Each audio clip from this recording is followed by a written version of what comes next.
All right, so Russia and Ukraine, some stuff is going on right now. A lot of people are concerned how it's affecting the macroeconomy, how it's going to affect stocks, and ultimately what is going to be the response from the United States, which is one of the freest, most democratic countries in the world. So what perspectives do you have and what insights can you share that the mainstream media might not be sharing with us, Tom? Thank you. At least you could have introduced me. You just no. At least you said to go right into it. At least like buy me dinner, bro. Before I mean, that's so disrespectful. What the hell is going on, man? I'm not trying to lose my money because Russia is crazy. What's going on? Okay, so let me tell you what's going on. So first of all, on the way to the studio, I realized that Putin is looks like a little bit like Eminem. I don't know if you noticed this. Just a random observation. Also, I made a Twitter post today about it, and I accidentally typoed, and instead of Putin, it said Puto. And I think I'm gonna go with it. I did see that, but I knew what you were talking about. So no, I think I'm gonna go with Puto from now on, bro. It's like a nickname for him.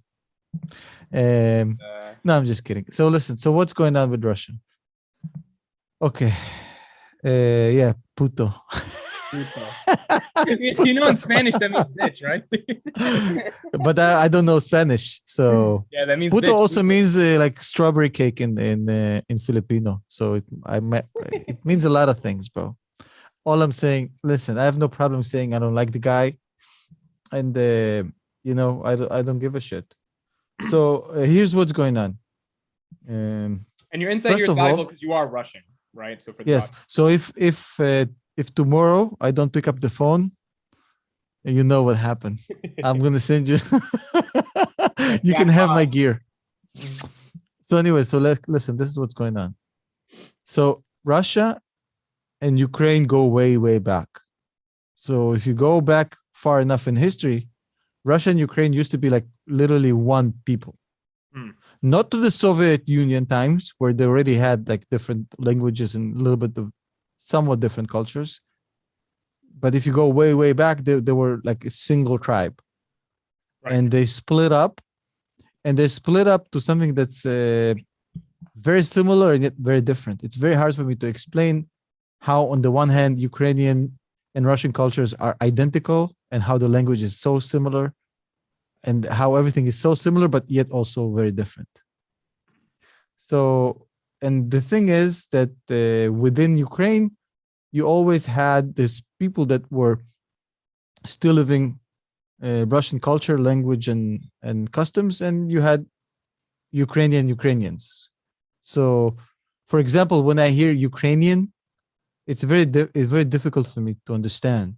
It's like my brain tells me you're supposed to understand this, but yet I don't. Like it's very hard. It sounds like somebody is just gibberishing Russian. I don't know how to explain this to you. It's very, I can get the gist of it, but it's like, ooh, it's probably like Portuguese and Spanish, I think.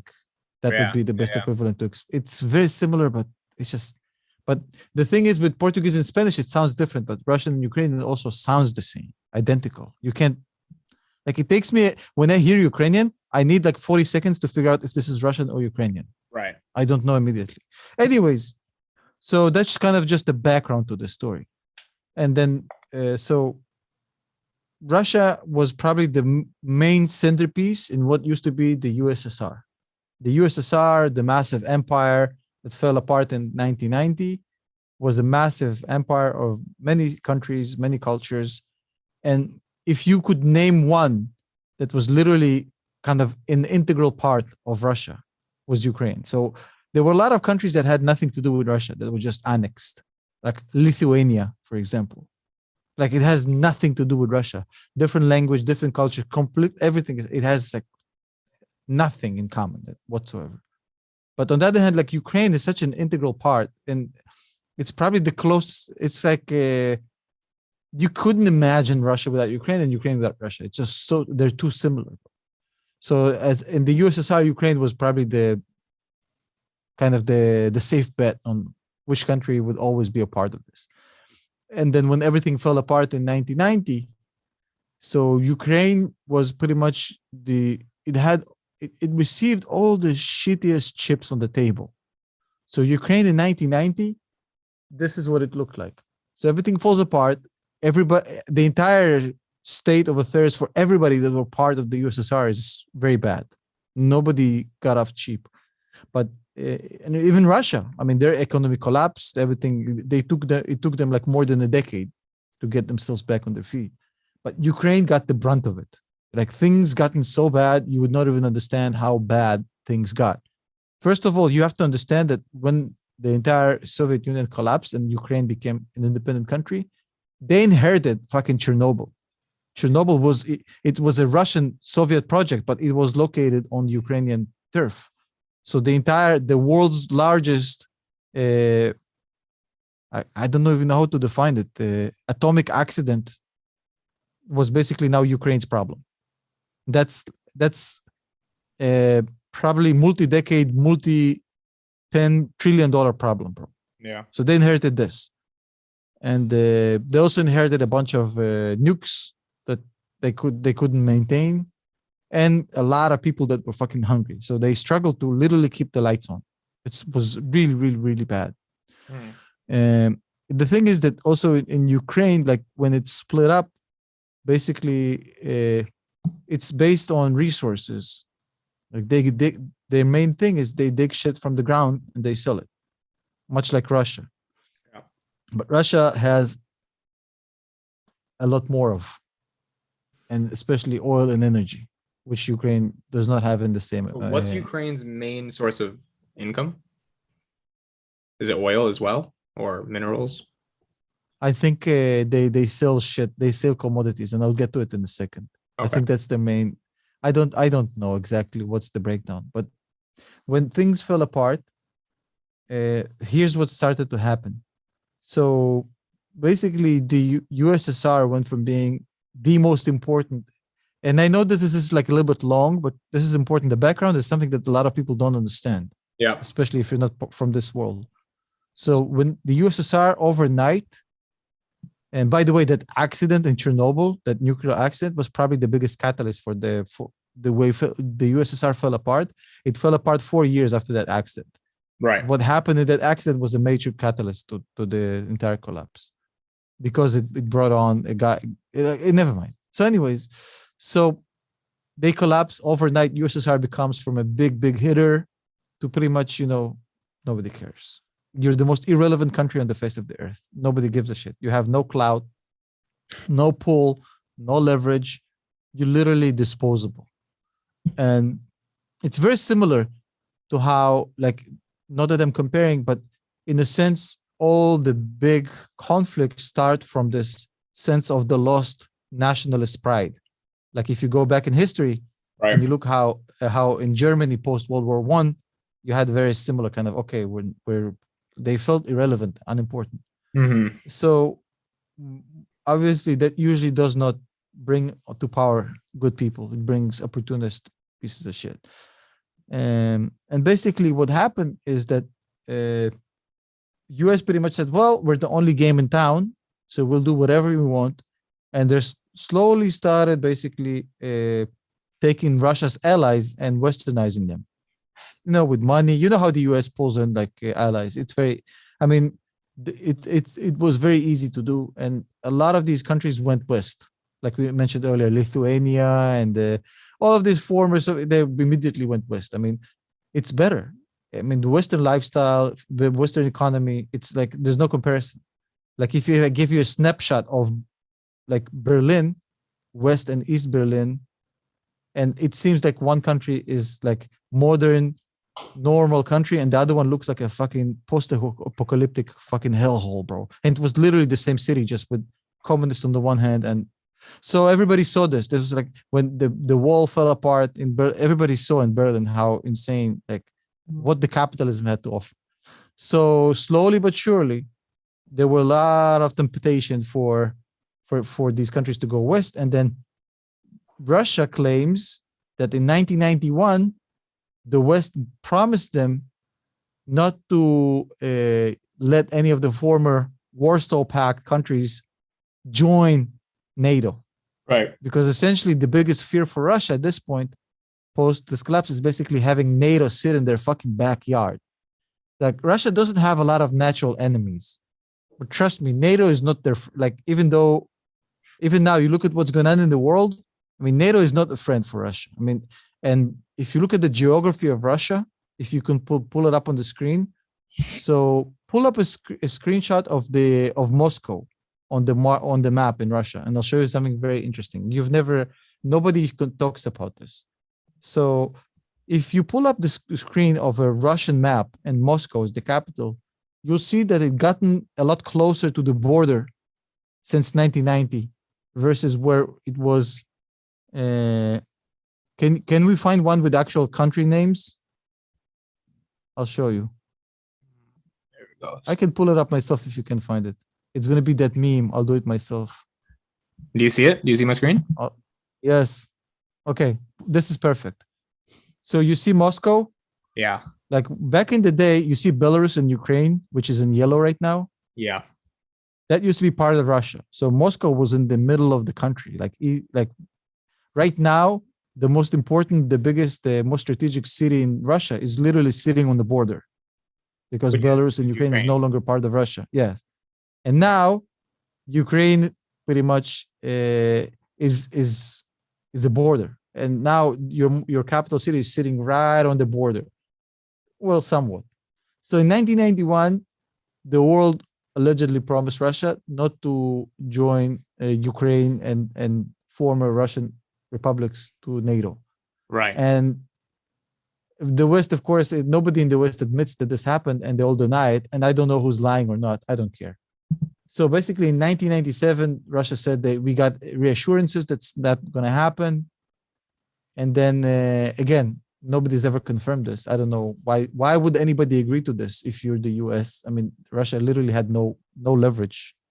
And for those wondering really quickly, NATO is the North Atlantic Treaty Organization. It's an intergovernmental organization that aims to spread democracy throughout the world. So that's why they're opposed. Russia's obviously. That's why Russia doesn't like them, bro. Because I mean, it's not a democracy.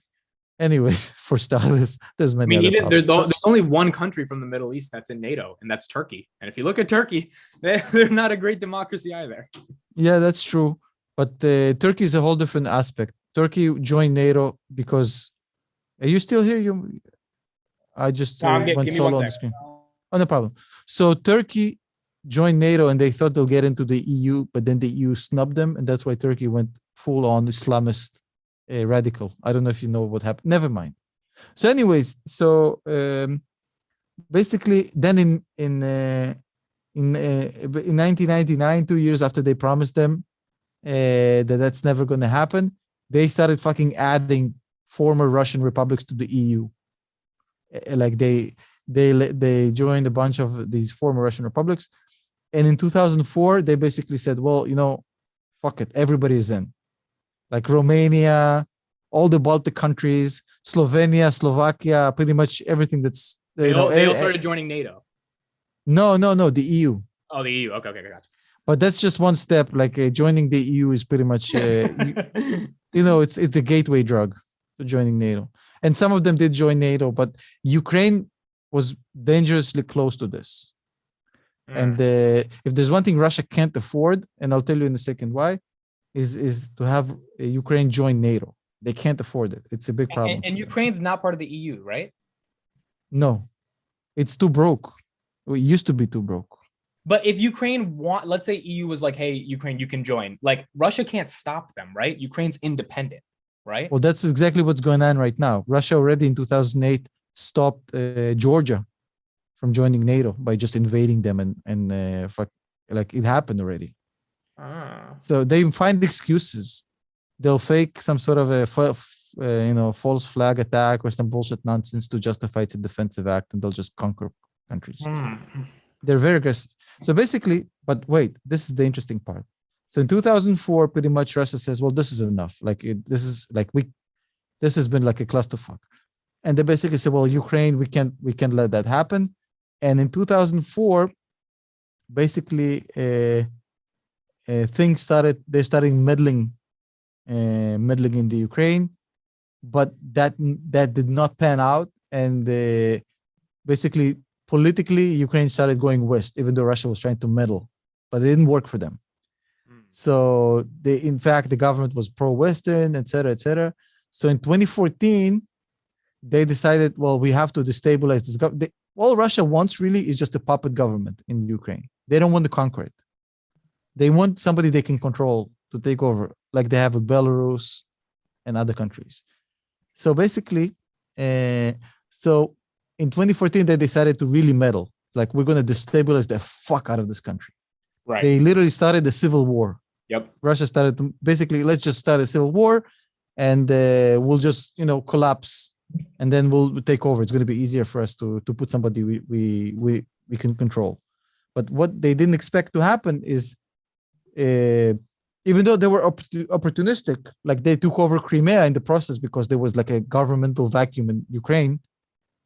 But this wasn't the point. I mean, Crimea was important, but that wasn't the point. Basically, what they needed to happen is the whole thing to collapse, and basically they couldn't. So in 2014, after, even though they put in a lot of effort into destabilizing Ukraine, they elected another even worse pro-Western government. So now, okay, so basics, which is culturally, Ukraine is viewed as part of Russia by Putin. Number two, he has dreams of grandeur, of reuniting the USSR to an extent.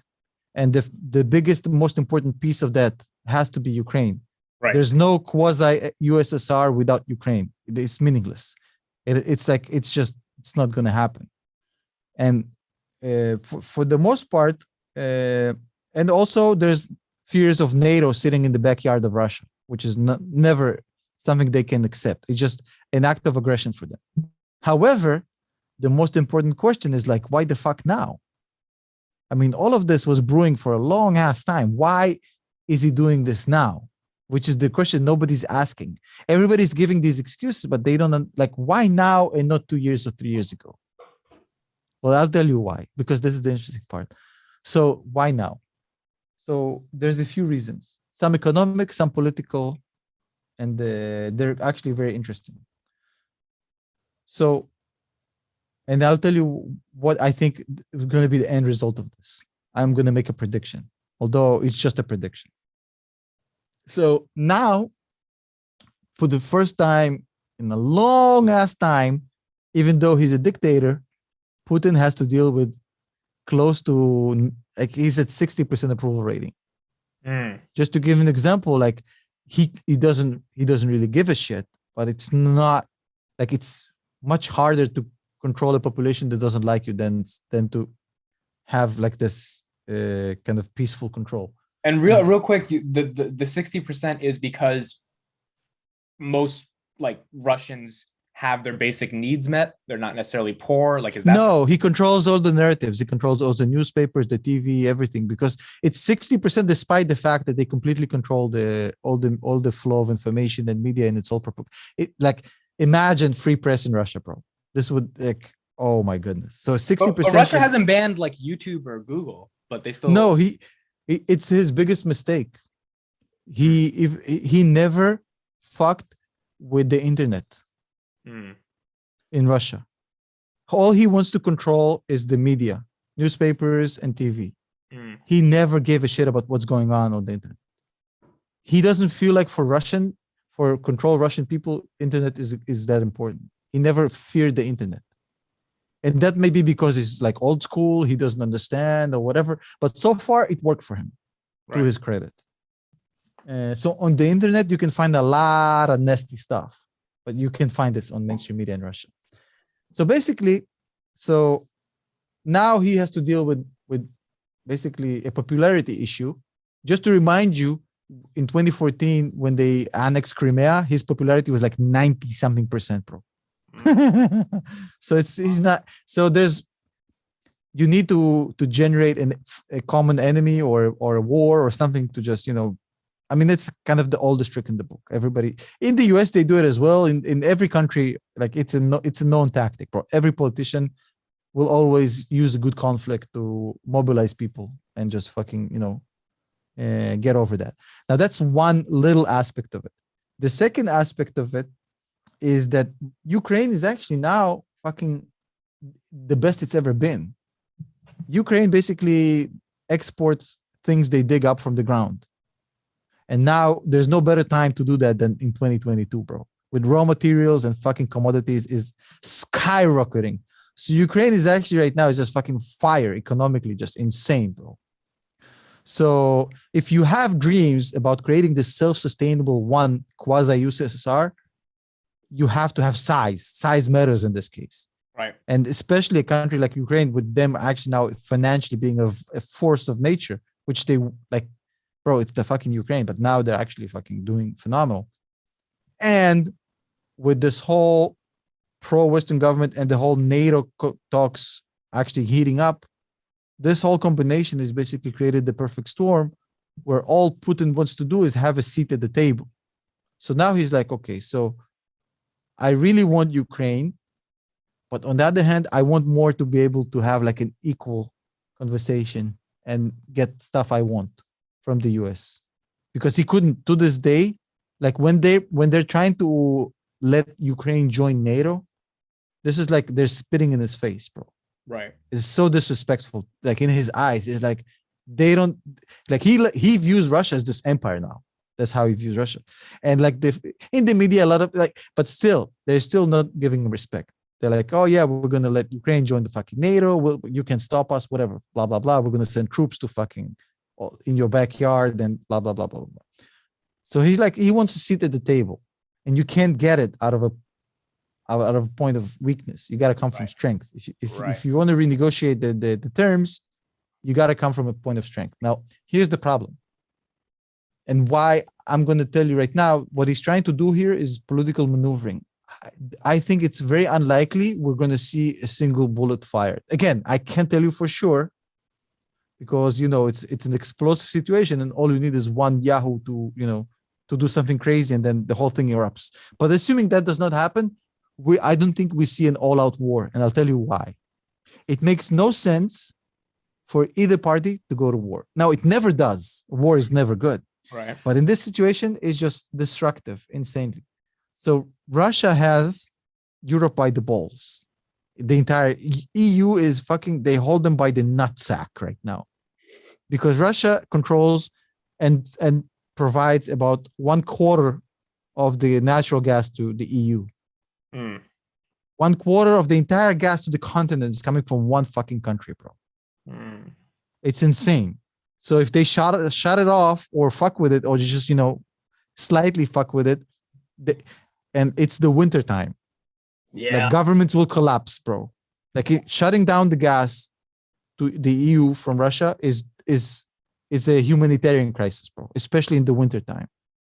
So Russia, in this situation, and by the way, that 25% that goes to the EU, 80% of it goes through the Ukraine, through a pipeline through the Ukraine. So going to war over there and potentially, it's not going to be healthy for Russia because what will end up happening is right now they can squeeze the nutsack and get what they want from the EU countries. Like, they had Germany basically say, we're not going to help Ukraine. I don't know if you heard about this, but basically they can squeeze, they squeeze Germany. So Germany said, we're not going to help Ukraine. We'll send you a bunch of helmets. I kid you not. This is like, it sounds insane, but it is like, they're like, we'll send you helmets. But other than that, no. It's like, so it sounds funny, but it's so true.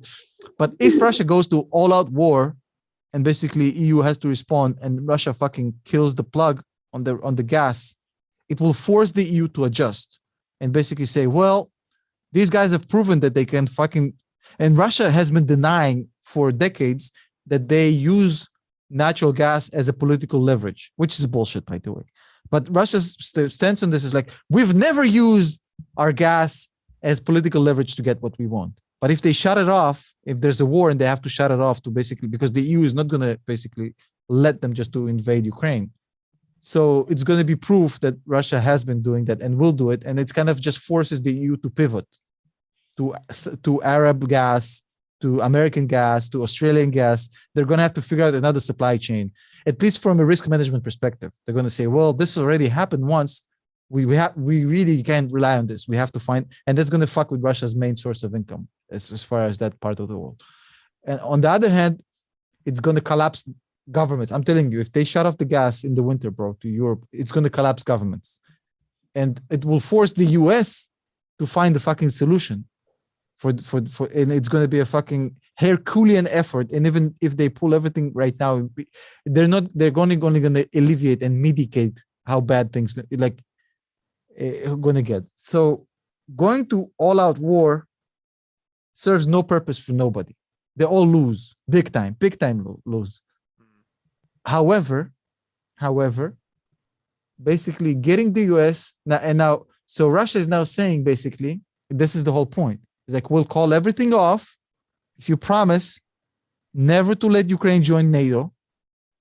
And if you promise never to let any of the former Soviet republics to ever join NATO, because he's trying to build his own alliance. Right. And if you promise not to put any soldiers on former Soviet republic soil, US soldiers or NATO soldiers, then we'll call everything off. That's what Putin is saying. Yes, he's literally saying that. It's like he's showing the cards. It's so easy to see. And the US is like, right now, it's like, well, motherfucker, like, who the fuck are you, bro? You think you can tell us what the fuck to do? Like, it's a power struggle. Like, Ukraine is basically, if you do that, you essentially push Ukraine towards like the unification of, or at least the quasi-unification of USSR. It's pretty much the first episode of the next Cold War, if you think about it. Right. They don't want to do that. They don't want to back out. And they also, the US does not want to fight another war. Neither is Russia, bro. So right now, you have this kind of a lot of posturing from two dudes that don't want to fight. What usually happens when you have two dudes that don't want to fight, that really hate each other, and just they'll find a way to just, squash it somehow. Right. They'll shout a few curse words, blah, blah, blah. Like, hold me, no, like, but nothing will happen. So eventually, I think what happens is because both sides don't want to fight, they cannot afford to fight. I think both sides would essentially will have to get pushed back into a compromise that's not really optimal for another party, but they can sell to their own people as a win. Before everything started happening, was it relatively peaceful, Ukraine situation, in comparison to, like, Russia wasn't fucking with them, Ukraine was chilling, and the United States was held back, right? Before 2004. But 2022 is when this stuff, like the media started. No, bro. Russia is on the brink of war with Ukraine for the past 7 years. So they're not really like on the brink of war, is what you're saying. Well, no, they are on the brink of war. Okay. But it's that brink is a big brink. I mean, there's a whole part where Russia took over parts of eastern Ukraine, and it's not officially controlling it, but it's independent republics that they've declared independence, and they're pro-Russian.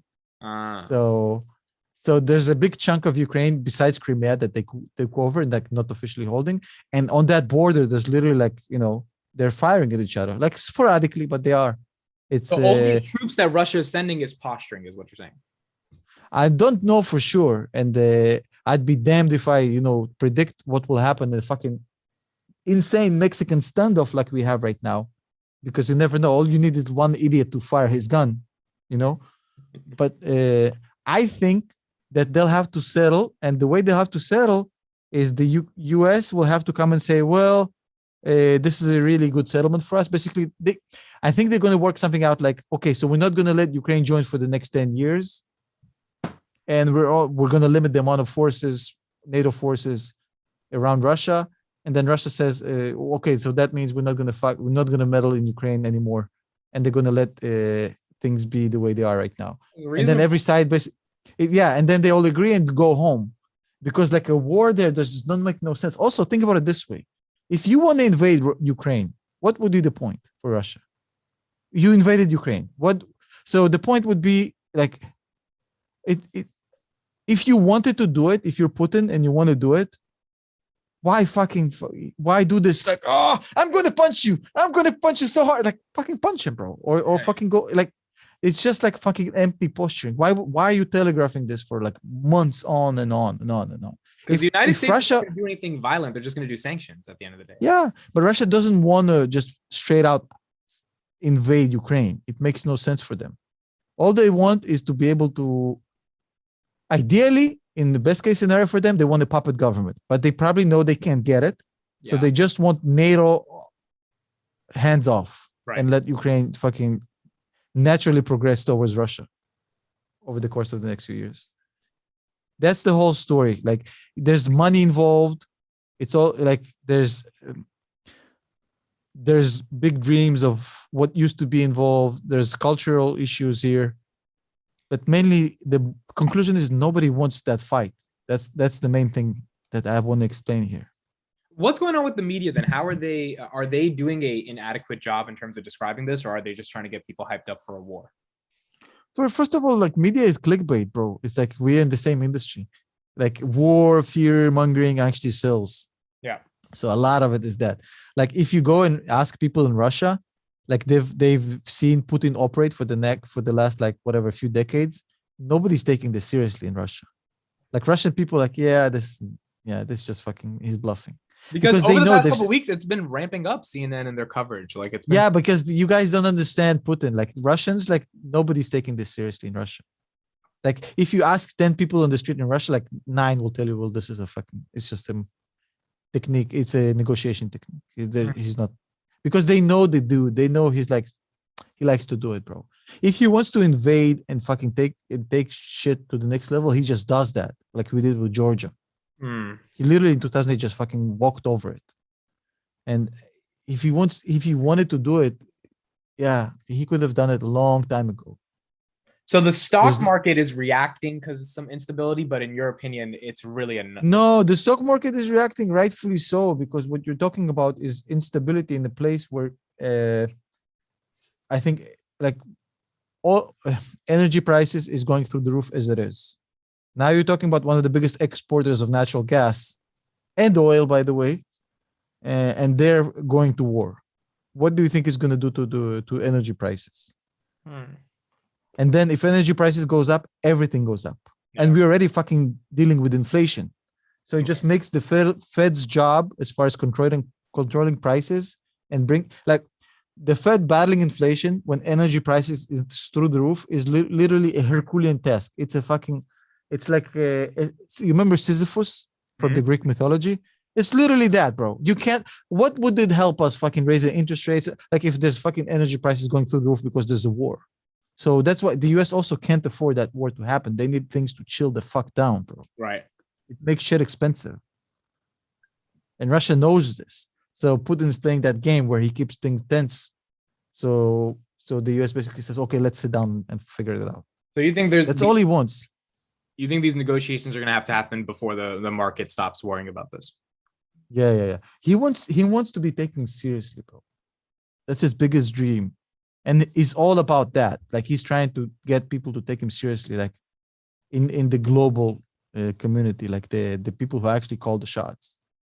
And I with the way, like, he feels he's not getting that respect, bro. And he's really chasing that shit. And let me ask you a question. Can you say something bad about him in Russia? Like, in China, you can't, like, or North Korea, right? Is it that bad in Russia? Can you say Putin sucks? Or no, it's not as bad as China. It's not as bad as China. In China, you literally can't say this, like, on the street. In Russia, it's not as bad. But as far as, like, can you say it on national TV or any sort of media outlet? No. As a political rival, you have to be very careful. Look at what happened to Navalny. Remember Navalny? No. Political rival had to flee to the UK. They tried to poison him. They put some radioactive shit in his underwear. Wait, political rival meaning he was challenging Putin for the throne? Yes. So he went to they tried to poison him on foreign soil with fucking, like, radioactive shit in his underwear. So he made it. And then he came back to Russia just as a sign of defiance, and they threw him to a dungeon, which is there for the past year. Wait, but so does Russia have elections? Because what do you mean by I didn't even yes, the political right. They have elections. So then they have elections, but their elections are fucking fake, bro. It's like it's not that the elections are fake.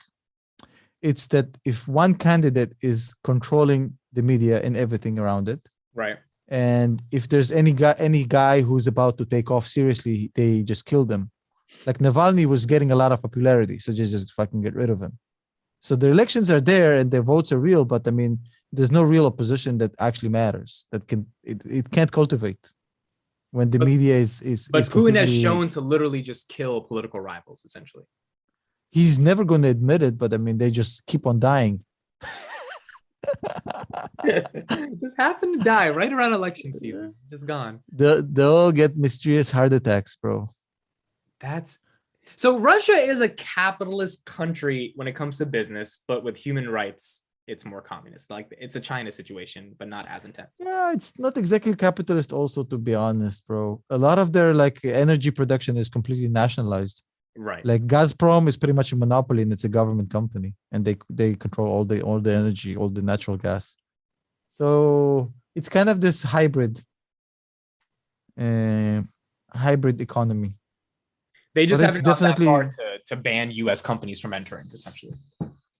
Because Facebook's there, no, right? Google's there. no, Yeah. no. He doesn't give a shit about the internet. I told you, he doesn't get scared about internet flow of information. He doesn't care. He doesn't view it as a threat. And so far, he's been right because I think he views it as a place when people can vent, and then they just fucking on their little internet, and then like they don't fucking riot. There is a certain logic to this that actually makes sense, bro. He just lets them go on the internet and fucking vent. I mean, let's not even get into the Russia 2016 Facebook stuff. I mean, that's another reason you should have Facebook there, right? Yeah. You never Although know. I don't know. No, but do you really know what happened? I have no clue. I'm just saying. Who knows? Yeah, I don't know. Maybe they ran some ads. I don't know. They probably did, but there's no way to know this and if what kind of effect it had. Like it's at this point, it's irrelevant. Yeah, for me to believe Uh, that ads on Facebook were the reason 60 million people voted for Trump, like that's kind of insane. Like, okay. They probably try to meddle, bro, but like we meddle in elections, like we the US meddle in elections everywhere, bro, to be honest. So it's not nothing new. We wrote the playbook on meddling with other people's shit. Do you ever think Putin loses power? Do you ever think the family of the Putin throne? Do you ever think Russia becomes a democracy? Or do you think like it's going to be embedded forever the way it is? Yeah, it's a tough question. They tried it once and it didn't work out.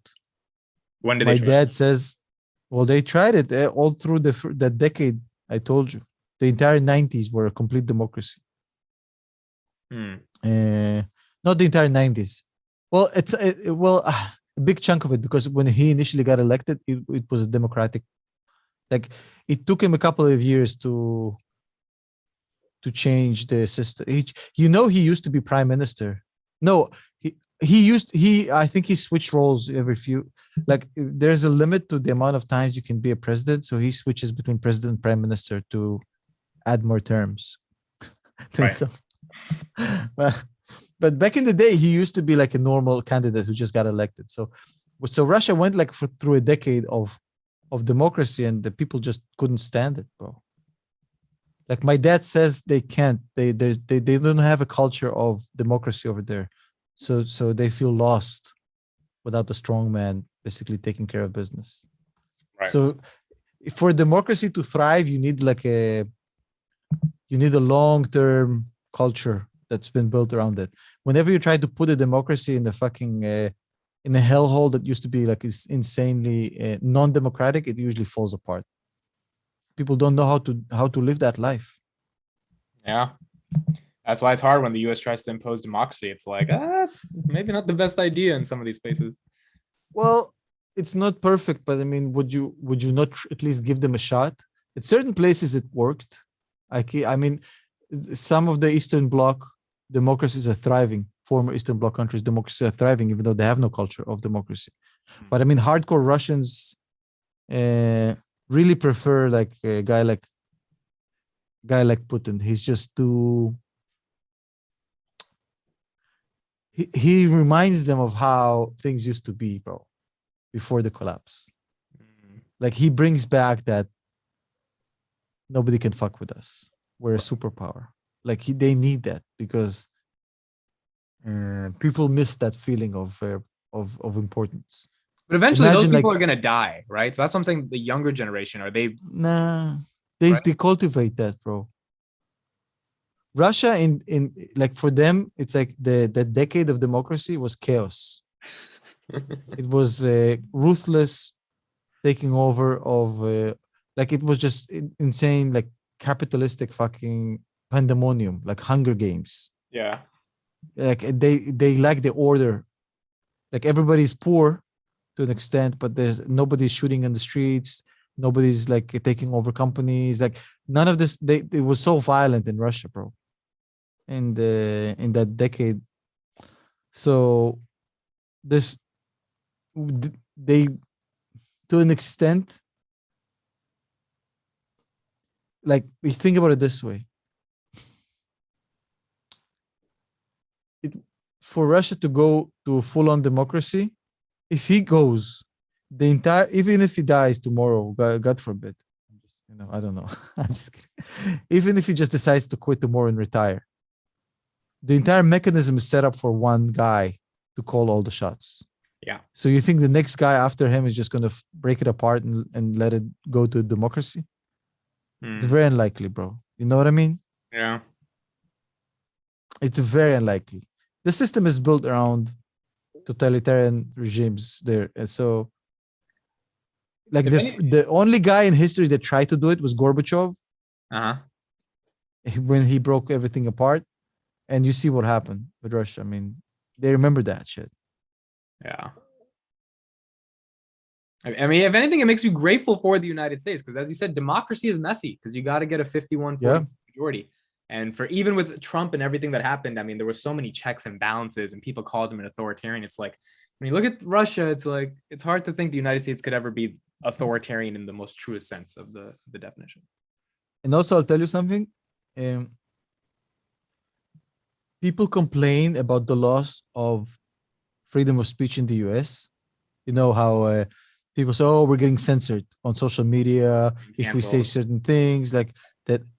I completely agree that there's a problem with the way corporate censorship works right now. Mm-hmm. I'm not liking this new situation at all, where you have one truth and everybody that's don't fall in, they basically get censored. However, this is not even close to how bad things are in China and Russia, bro. Like, this is not a perfect, like, we don't have this perfect utopia when everybody can say whatever they want. Which we probably never will have, ever. No, but things have gotten worse. As far freedom of speech in the 90s and 80s in the US was much better, bro. But however, I think the reason it's gotten worse is because we have centralized platforms with billions of people and there's business models around advertising around them. Like, to me, it's gotten worse. Yeah.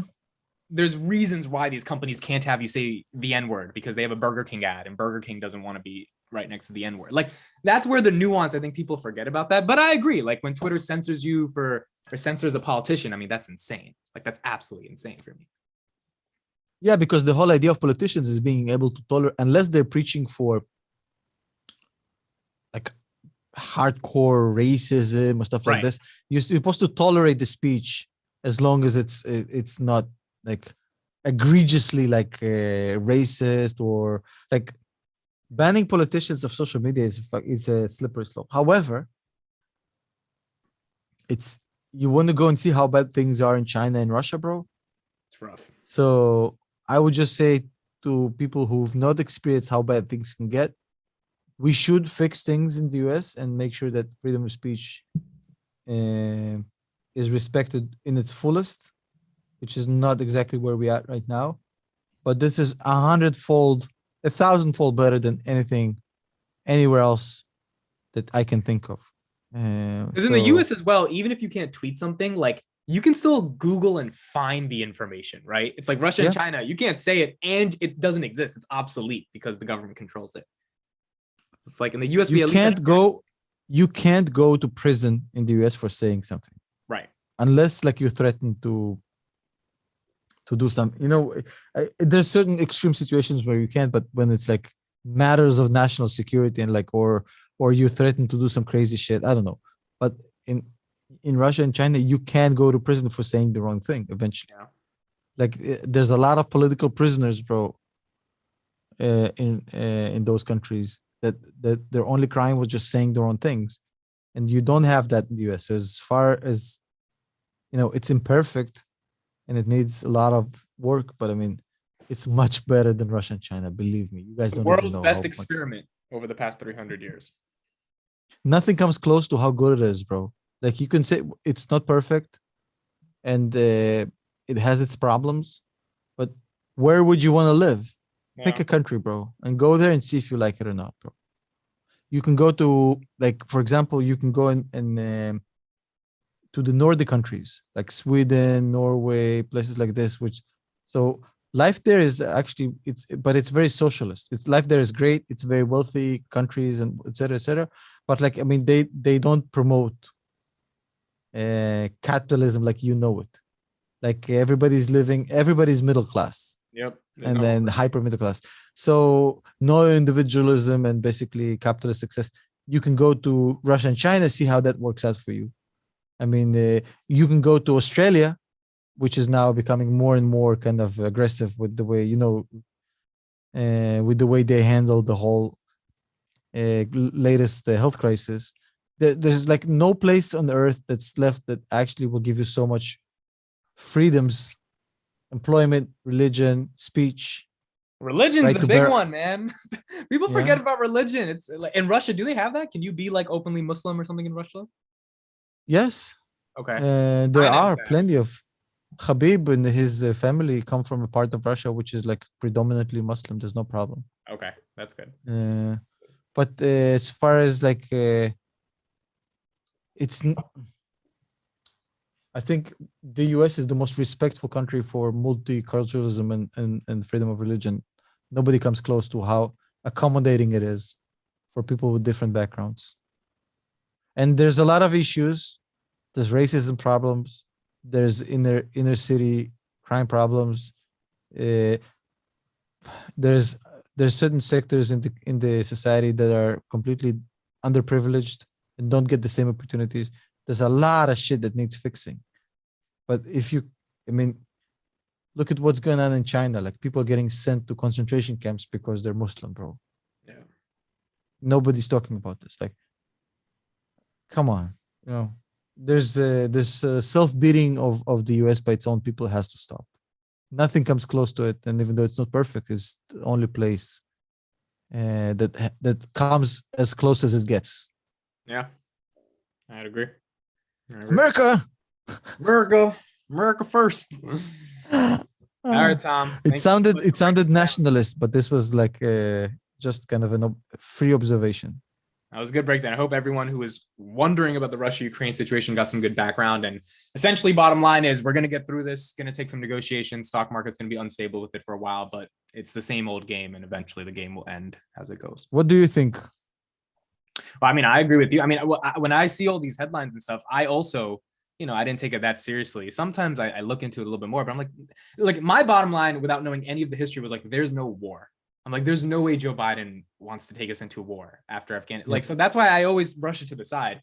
But when you said you wanted to explain more about it, I was like, yeah, because let's get the history. Let's know why they've been playing this puppet mouse type of game for a while. So I think that war and money are correlated one. what do you mean? Whenever you have a financial incentive to go to war, war happens. Whenever you don't, it doesn't.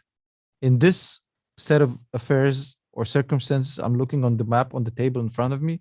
I see no financial incentive for war to happen. And unfortunate as it sounds, because always the underlying suffering happens with the people that are basically fucking held as hostages. In the war, like Ukraine has nothing to do with why Ukraine is about to go to war. It's insane. but I don't see a financial incentive for anybody to escalate. And that part of that is because makes of me inflation. We've already stimulated the economy after 2 years. So like a war is yeah. the ultimate simulation for a country, because you have to do so much manufacturing. But we don't But need that. yes, but I told you, war sends the energy prices up, and then we're basically fucked. So, and also war basically exposes Putin. As far as his best clients are in the EU, they're going to have to form relationships with Australia and the Arabs and whatever to get gas from them. It's going to undermine his ability to control them. Also, a war, like if the United States and Russia were to legit, they were like, all right, it's time. Yeah, it never happened, but it never happened in history for a reason, bro. When things gotten worse. But they also have nuclear weapons now. Like that's the other thing that I'm like, that's just never gonna happen because It's never like gonna happen, bro. like no one's gonna press the trigger because the Earth explodes, right? And like no one's that crazy. No, but they're brewing up a new Cold War. That is 100% true. It's slowly building up. Um, because I told you I don't see China as a superpower. They're fake as fuck. I'll make a whole video exposing why they're fucking posturing. Like China is a paper tiger, bro. The next big Cold War is going to be US Russia, not China. China is irrelevant. And the China is outcome, basically China is trying to keep itself from collapsing from within, bro. It's really bad. They're just trying to pretend as if there's some they're not even, bro. but the outcome of that Cold War is that going to be like the collapse of the current state of Russia? You think, like it was in the '90s with the USSR, or Nobody knows. Maybe they I don't maybe think the they U.S. lure is losing. I don't think the United States is losing any wars. Like, it never did really. Maybe if you like, was Vietnam a war and was it a loss? I mean, that's a complicated discussion. But I'll, yeah, Vietnam is like Afghanistan. Nobody can win there, bro, because there's no winnable. Like, there's no winnable. Like, nobody can win by definition. It's like a one of those horror movies where there's no solution to a riddle. When you know what I mean? Like, yep, yeah. But yep. but I'll tell you what. If we go to kind of the Cold War scenario back, um, I think it this time they can actually prevent it quite easily. All all you need to do to prevent a second Cold War is just to basically just invite Russia to the table and basically tell them, hey, we won't fuck with you, you won't fuck with us. Let's just make money together. Hmm. Because like since the collapse of the USSR since 1990 until today, and don't get me wrong, I fucking don't like Putin, and I think Russia has become a totalitarian hellhole.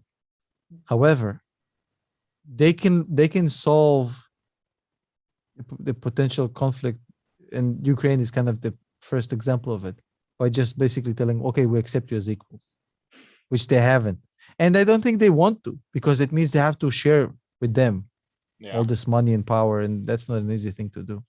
But again, as always, politicians are playing chess over our heads, and we just, powerless just to watch this happen. Right. Right. Don't Well, forget also that the collapse of Russia, I told you, one of the catalysts inadvertently was the Chernobyl accident that pushed Russia into the spiral with the world, but mainly it was economic collapse. So the economy was not sustainable because it was based on this uh, communist principles, a lot of hidden unemployment, inefficiencies, blah blah blah blah. This time, they seem to have better economy, bro. This is not the same economy that collapsed in the 80s. right. This Russian economy seems to be in a much better place. Plus, oil prices, energy prices, they have so much money, bro. So I don't see that collapse happening anytime soon. So if you have any hopes for that happening, I don't think so. Right. All right. Tom Nash, thank you so much for clearing this up. Hope people got some value out of it. Nobody's gonna watch this, bro. I Nobody is gonna watch this. gotta make There's an gonna be like amazing thumbnail for this, and we gotta 50 people. 50 people are gonna watch this. They're gonna love it. The other 5,050 that you have on your channel, I don't know. I lost count already. You're gaining subscribers so fast. The other 5,050 people was gonna be like, "What the fuck was that, bro?" And man, so like, let's make this worth watching. Then this will be helpful in the title. How will Okay. Palantir's stock price be affected if these guys have some fun with the? Well, if anything, and I was not planning to talk about this, but if anything, the one thing I would tell you is that even if you don't care about Palantir, the one thing we can all agree on is Palantir is a company that's built for chaos, uncertainty, and volatility. Yeah. If anything, this serves Palantir. They're really good at helping basically optimize supply chains, ensure adaptations to new environments. I mean, their whole business is based around chaotic, unfamiliar situations.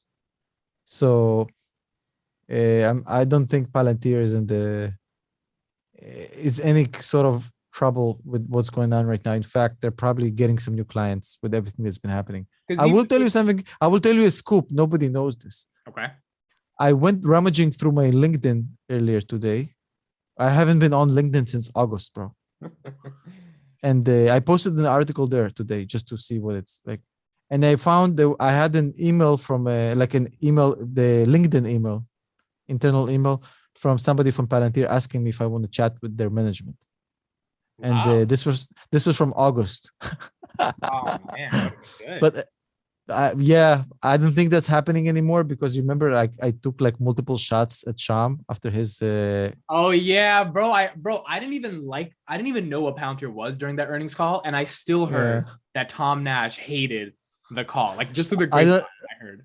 I emailed them and say, hey, if you still want it, we'll do the call. I didn't mention it, but I'm sure Sham like is not excited to chat with me after. Why didn't you just didn't like how he presented the stuff or answered questions? He botched that call, bro, unfortunately.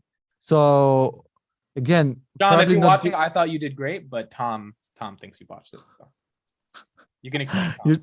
you're trying to take my spot for the interview. Like Sham, if you want to interview, bro, like hey.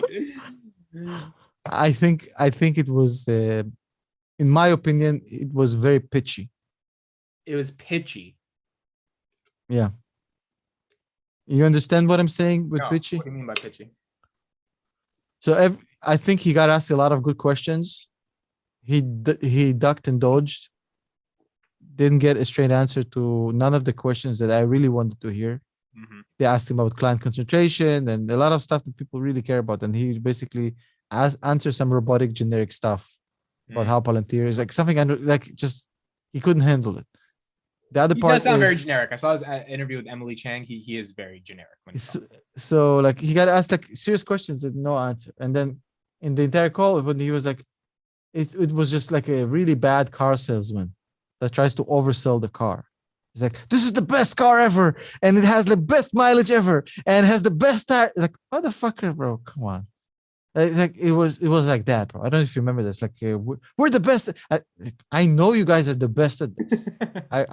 But you gotta fucking chill because when you're trying to like he was just overzealous and overselling and over pitching and everything was just he was like a fucking rabid fucking dog, like Palantir. Like chill, bro. Chill, slow the fuck down, bro. Like there was a part there where he was like talking like a normal human being and actually answered the good question with a really good answer, not an easy question. And I was like, where were this through the entire call? And then like I'm sure after I don't know if they've seen my video, they will now for sure. I'm sure they have. I'm not getting an interview, bro. But you know what? That's fine. I think they know the people on because I think they know that they suck at marketing and they are seeing. No, but I think he's the next CEO after Alex when Alex wants to just be kind of the chairman.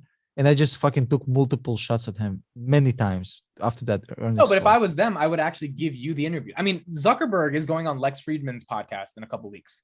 Yeah, that's true. I mean, the amount of shit Lex has said about Facebook and social media. I mean, like to me, that's the smartest thing you can do. Is to actually talk to these people. Plus, they know how. You know the good. Did you watch back in the day the H3? Yeah.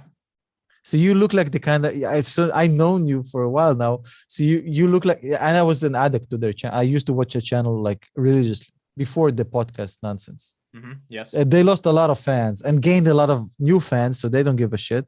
Right. But all the old H3 people have left. Right.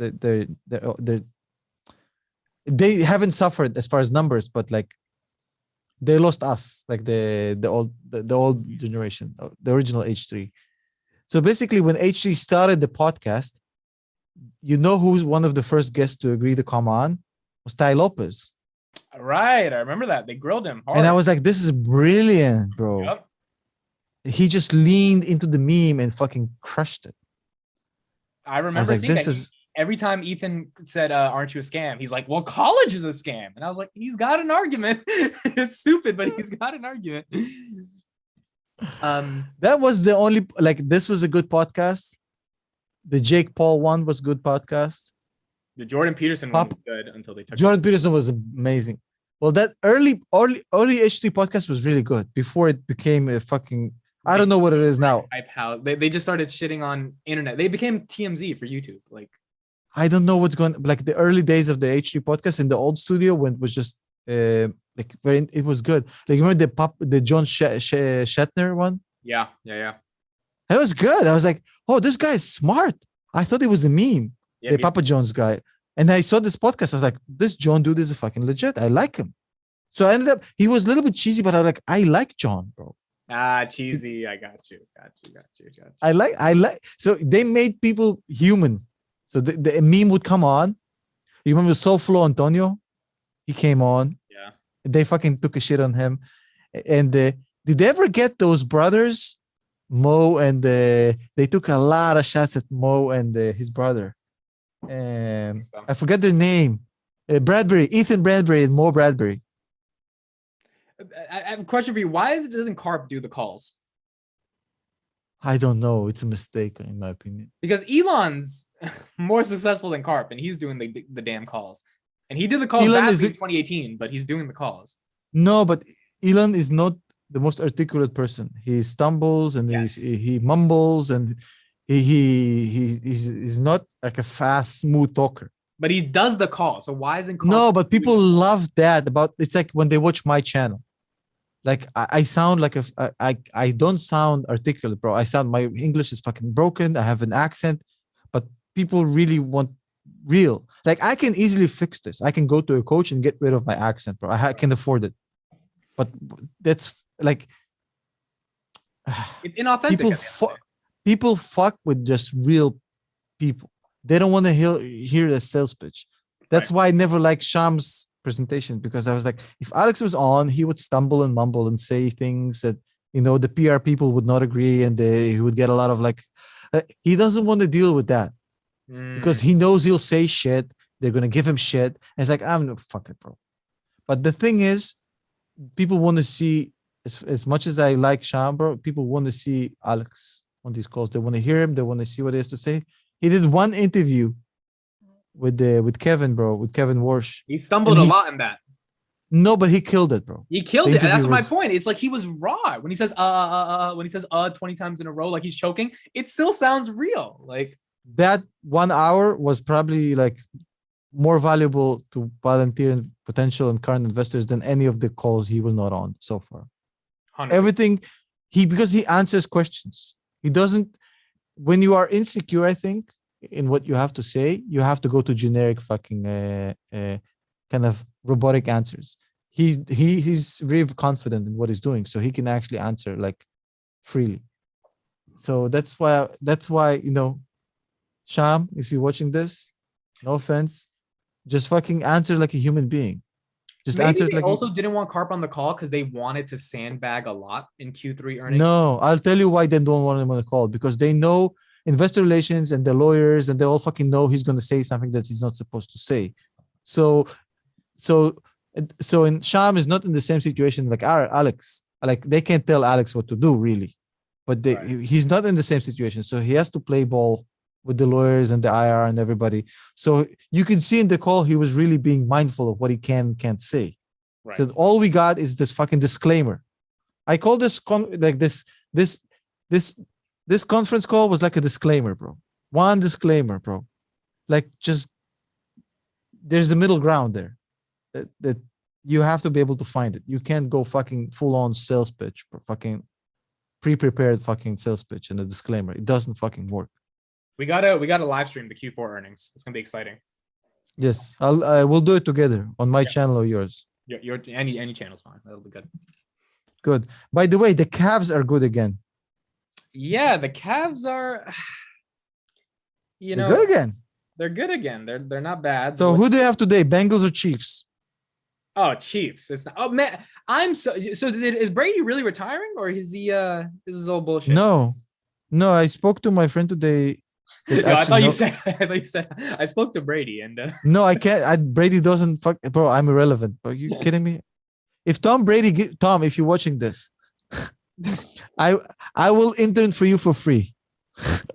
Washing dishes, bro. Hit me up. I'll come over there on the weekends, clean the bathroom, whatever, bro. Anyways, so I spoke to a friend who actually follows the local media over there in Florida, and he told me that this is a big clusterfuck. They said he retired, then he said he's not retiring, so nobody really knows. Like basically, he improved over the years, bro. Uh, anyway, so not clear what's going on. But I agree with you, by the way. I think Mahomes is magical, bro. I Is really wanted Brady. electric. No, I was so sad. I'm the biggest Brady fan on the planet, bro. I'm the biggest. I don't pay attention to trust football me. for the whole year, and then January, I just somehow see Brady's in the NFC Championship. No, but look, he almost pulled it off with nothing. This was the worst team he took to the playoffs since I can remember, bro. Especially because Antonio left, right? Fuck Antonio. No, Antonio wasn't even the worst problem on that team, bro. He could have managed without Antonio, but Antonio left. Goodwin left. His entire wide receivers left, just like injured and fucking like they were playing like fourth string wide receivers, bro. Can you name one wide receiver on the fucking on Mike Evans is the only one, bro.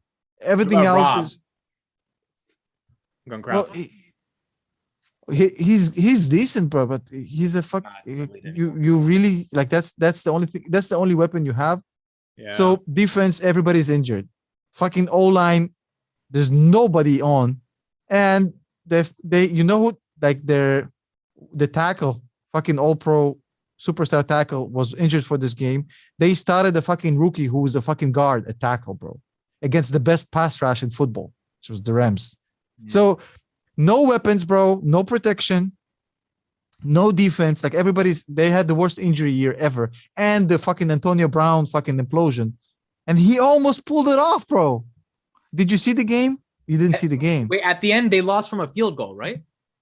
Yeah, never mind. The narrative, it doesn't matter. They lost. The narrative is like he almost fucking brought them back from hell.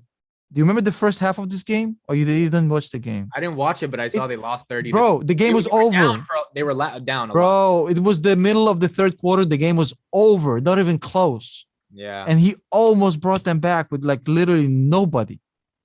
He almost pulled. Brady is a fucking goat, bro. There's no fucking. And yeah, Chiefs. I think. How did you feel in 2017 when they came back 25-3 against the Falcons? It's never surprising with Brady, bro. It's like he had the fucking it factor, like Montana. If you just give him a few minutes, he'll carve you, slice you, dice you, bro. Like Brady has so many 2-minute fucking comebacks. Like it's like a fucking Brady is proof that we live in the Matrix because there's no way that this is real, bro. Go to NFL films and watch some of this fucking heroics, bro. In the fucking snow, 2-minute like comebacks, like insane shit, bro. So you have Chiefs and then you have Niners, I'm assuming. I think Chiefs, the best two teams right now in the playoffs, regardless of what's going to happen, is Rams and Chiefs. Chiefs have the best offense by far. Rams have the best defense by far. Best pass rush by far. Chiefs were 14-5 this year. Yeah, Mahomes is on a different level. He's gonna take over as Brady goes away. Mahomes is magical, bro. He's unique. He's the best quarterback in football right now. Yeah, he's just fucking. He's a phenomenal guy, bro. Like, it's very hard to play against a guy like that. Yeah, especially like he has tools. He actually has receivers. He has like fucking things to work. He has a fucking insane tight end. Kelsey is a fucking beast. Right. He has fucking fast wide receiver, good running back, good O-line, good defense. That team is going to be tough to beat. So funny. I don't sound like I'm supposed to understand in this because like I look and sound like I'm not, but I am. Yeah, I was literally just about to say, yo, maybe you should start a basketball channel and just like see if you can build that up to 200,000 people. That'd be cool. I'm thinking about doing like a sports channel. No, man. I mean, somebody on my Zoom call told me you should never, Tom, don't do it. You lose all credibility. I was like, this is exactly the reason why I need to do it. Yeah. I was like, you just convinced me to do it. Thank you. Oh man, people that can, I mean, you just spent an hour talking about Russia and Ukraine. Like you can't just talk about one thing. People want people who are have multiplicity of ideas that can express stuff. It just, I don't give a shit. That's the thing, bro. Yeah. It's easy when you don't care. Right. Right. Yeah. That's why people will run to your channel. You call it like it is. You don't give a shit, and you don't try to sell nothing, which is exactly why I like you. People keep telling me in the comments, "Hey, tell them to like and subscribe." You always forget to do that, and I'm like, No, don't "You're do it. right," but I don't want to say that. I mean, if they're gonna subscribe, like, if am I saying, "Hey, don't forget to subscribe"? Is that really gonna make people subscribe? Like, maybe a Yes, couple people, but it will, but it will bring the wrong audience to you. exactly. If you're gonna It's subscribe, fake subscribers. Yeah, exactly. You don't want them anyways. yeah. So yeah. Anyways, I gotta run. Good stuff, This man. has been Thank a you for breaking this blast. down. No, it's gonna be the worst performing episode on your channel. No, There's gonna be like a 10 out of 10. Like the YouTube algorithm is like, you know how they tell you the audience had less interest in this video. You know how they give you this? It's like you're gonna get like, what the fuck were you thinking? Like, like a Dr. Phil meme. Like, what the fuck? Like the algorithm recap. Like, you know what I mean? No, I swear, YouTube. I feel like because all right, last thing I'll say. YouTube is trying to get average motherfuckers like us to compete with the big media stars like Netflix and HBO. Yeah. So they're like, hey, we're gonna slap the shit out of you because you're trying to become an entertainer. And if you don't do it the way the algorithm likes it, get the fuck out of it. So when they have these comments like, hey, your audience isn't even on YouTube right now. Why are you posting? Just like motherfucker. They're trying to help you. They're trying to help. They're trying to help you. They're trying to help. They're trying to help. Yeah, but I noticed that the authenticity beats algo chasing. Yeah. Because So it keeps people coming back even when they're not supposed to. Yeah, exactly. I post videos at fucking 3 a.m., bro. Sometimes just to fuck with people, just to see who's gonna come on. Nice. So you posted a video just in your car with you just talking, and they got 11K views in like 2 hours. It's like, oh, okay. I guess he can do that. I'm not at that level yet, but I guess he can do that. You know, people ask me to do. People say that my car videos. They're like, just do videos in your car. There's something about that just fucking is more interesting than a studio video. it's why people like vlogs. It's so real. You know. Yeah, but I was like, I'm not gonna. I spent fucking $200,000 on the studio, bro. Are you kidding me? I'm not gonna fucking stop using the gear. Like, but they all tell me like the car impromptu videos, they're much more fun. They have like 80% retention, bro. It's insane. Wow. I don't know why, but they do. They could, because I think people fuck with not scripted, not even fucking. I don't even know what I'm gonna say when I hit. It's just completely random ass fucking rants. Yeah. I spit at the camera. They can see my nose hair. Like it's just the most horrible viewer experience you can imagine, bro. But people seem to like it. We're in a new age. People love it. We're in a new age of media. Yeah. People give me shit because I don't drive a Tesla. It's like, bro, I've been driving a Lada since 1986, bro. You can. I'm not ever changing, bro. Lada for life. Yeah. Lada is gonna beat Tesla, just so you know. Best company ever. I've never heard of. I may not have power steering or power windows or functioning seats at some of the seats. May not have a dashboard that correctly presents the speed. May not have radio. I may not have a radio. No, I do have radio. Have radio. But yeah, I'm telling you right now, best car ever. You can afford a Tesla, that's for sure. So you should definitely, No, I'm never leaving Lada, bro. Lada for life. 1986 Lada Niva, bro. It's the best. I love it. Yeah. It has a steering wheel that looks like a watermelon. Like if you I kid you not, bro. It's the most disgusting. Do you want to see? I can show you. I want to see it. Can I share screen? Yeah. Can I just send you? Wait. I want to see this shit. I have a 2019 Honda Civic that I'm gonna drive forever. It's even worse than the Lada Niva, bro. Lada Eva. Huh. Niva, Niva.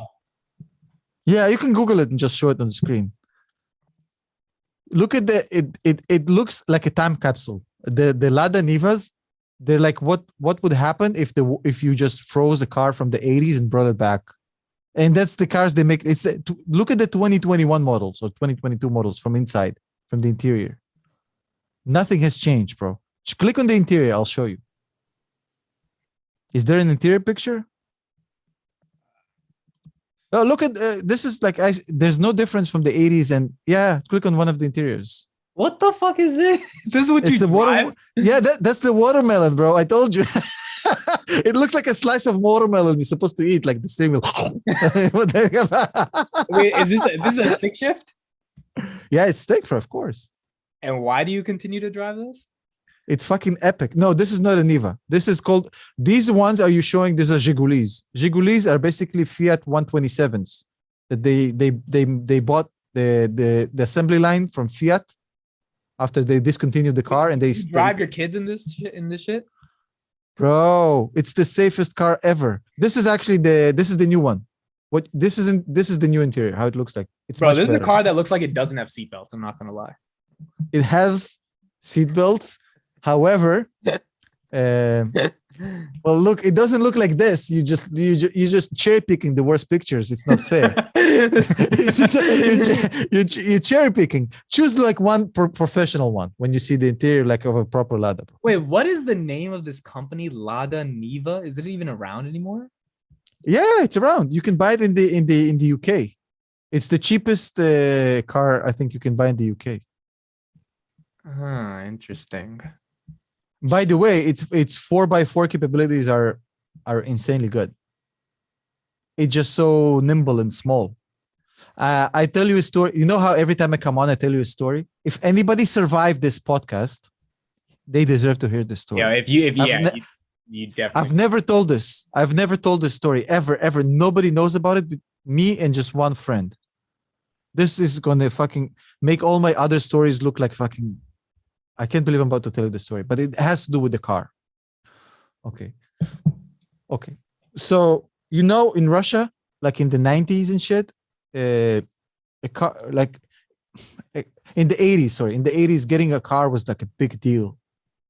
Like you had to wait for years to get your allocation of a car. It's not like you could go and buy one at the dealership. I don't know how to explain you supply chain issues in Russia. You needed to fucking you needed connections to be able to purchase things like a car. It's not readily available to buy. Right. Anyways, so the pinnacle of it was the Nivas, the Jeep I just showed you, which was a piece of shit, but it was the pinnacle of it. This is what you like so when everything collapsed, a lot of people bought this fucking Nivas because it used to be like it's like a dream for a lot of Russians, bro, that couldn't afford. Like it was insane. That's why it's still around. That's nostalgia. But Right. basically, the one thing it does well, it's just insanely it's unrivaled as a 4x4. Nothing comes close to it. It's a fucking box. It's the center of gravity is low. It's an insane good car.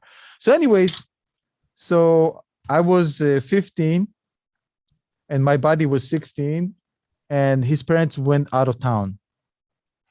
They went out of town. Of course, me and him and a bunch of other friends got hammered in his house. Okay. I'm talking like Russian hammered. And we made the shashliki. Shashliki is Russian for barbecue, like it's Russian style barbecue. And we drank and we did a lot of other stuff. And then at 3 a.m., we decided it would be a really good idea to take this Lada out and just take it out on this fucking. There was a big construction site that was just, it wasn't even on yet, but there was a lot of sand dunes on it. So it resembled like it's insane. Like it's almost like somebody just made like a 4x4 course. It was insane. It was just, you know how they just bring a lot of sand and mud and everything. So like, let's just go there and there were 8 of us. So 8 of us climbed into this car, 2 in the front and 6 in the back. And we really stacked people on top of each other. I'm not lying down. Girls would do this. Yeah. No girls, all dudes, bro. I know. I said only 15-year-olds would actually do this. Yeah. So no, it wasn't about chicks then. It was just about the insanity of this whole thing. And my friend whose dad's car that was, like, you need to understand he was a very good driver at 16. He was probably driving for like 6 years already. At least to an extent. I kid you not. This is Russia, bro. He was a really good driver and a really good like 4x4. Like he didn't have a license, obviously. But like he was a really good driver. So I'm sitting in the front seat, they're sitting in the back, and we're going on these mountains, on this like the sand dunes. And then I see the rearview mirror. I see them bouncing and up and down in the back, the 6 bodies in the back, and we're going up and down. Like so, at some point I told him, "Hey, this might be crazy, but can we do everything we just did, but in reverse, to see if the car can do it?" He's like, are you kidding? Yeah, let's just do the entire course, but just reverse the fuck out of it and go full speed. And we did it. He was an insanely good driver, bro. And we did it, and it was just amazing. Nothing happened. The car didn't flip, no loss of traction. They got banged up in the back a little bit because they were flying around and shit, but like nothing happened. We go back home, forget about it. Couple of weeks go by, and then my buddy calls me and said, listen, the worst thing just happened today. I'm sitting at breakfast with my dad, and he's telling me that the neighbors told him about some idiot that was flying around in this fucking Lada Niva in the middle of the night in the neighborhood. It's like these fucking idiots. My friend was convinced that his dad is about to tell him that he knows and so he's trying to figure out. It's like the prisoner theory. You know what I'm talking about? Yeah. He's trying to figure out if he needs to confess or not, and he was on the brink of confessing. And it's like eventually he didn't. He chickened out, and then his dad didn't know it was him. But he was basically insanely upset, like these motherfuckers, and I'm sitting there and like this was us. Did it cause a lot of damage when you guys did all that? Nothing. This car is indestructible. Ask any Russian, bro. You cannot do nothing to this car. The only two cars in the world that are indestructible, literally, is the Lada Niva. Any year, preferably from the 80s or early 90s, they're even more indestructible. And the Toyota Hilux from any year from the mid 80s to the mid 90s. But you guys don't know Toyota Hilux in the US because it's not really big in the US. But the Toyota Hilux is indestructible. And the Lada Niva is the same way. There's nothing to damage. It's just literally the most Spartan vehicle you can imagine. And it's just a fucking monster. Hey, maybe Cybertruck's going to get to that level one day. Or maybe Lada Niva's going to. Nothing comes to Lada Niva's level ever. I love that name, Lada Niva. It sounds so iconic. It's iconic, bro. It's the best car of all time. It has mud flaps. It's the only technology on this car is mud flaps for the rear tires, bro. It's the one piece of technology they worked out over the years that we didn't used to have in the 80s. Right. Yeah. Well, that's it. That's my story for today. I loved it. Whoever got to the end, leave a comment about Lada Niva. There's like 7% of viewers. Yeah, the 7% of viewers. If you made it this far, please comment below. We want to find out who's the OGs who lasted through this hellhole of a podcast to the Lada Niva story, bro. This might as well be round 4. Me and Tom will personally comment back to you if you comment Lada Niva, because that's the only way you're gonna know about Lada Niva is if you stayed till this long to watch. Yeah, comment Lada Niva if you're here. Anyways, yeah. Good. Let's see if our prediction pans out. My prediction pans out. You obviously don't make predictions. I'm stupid enough to do it. Okay, man. All good. Right. Good stuff. Thank you for breaking this down. I'll talk to you later. Thanks, Tom. Later.